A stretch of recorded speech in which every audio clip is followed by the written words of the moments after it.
I am the Tofu Golem. Please enjoy the video.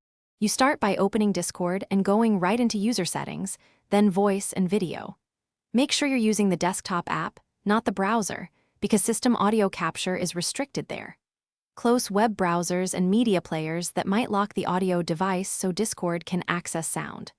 Once done, select your input and output devices from the drop-downs and choose the proper microphone and speakers. This prevents routing problems before you begin streaming or screen sharing. Now focus on how Discord captures audio. Choose the same output device that your application uses so sound isn't sent to two places.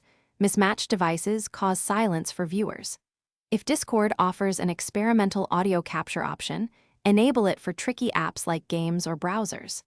Start screen share by selecting the specific window or entire screen and make sure the Share Sound checkbox is enabled.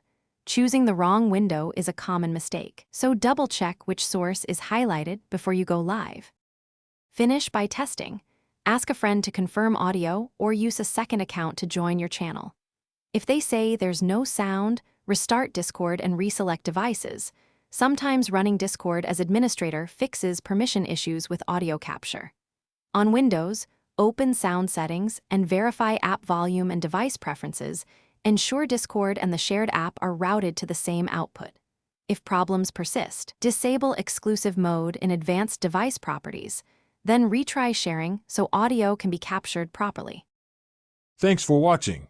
Consider subscribing if we helped you today.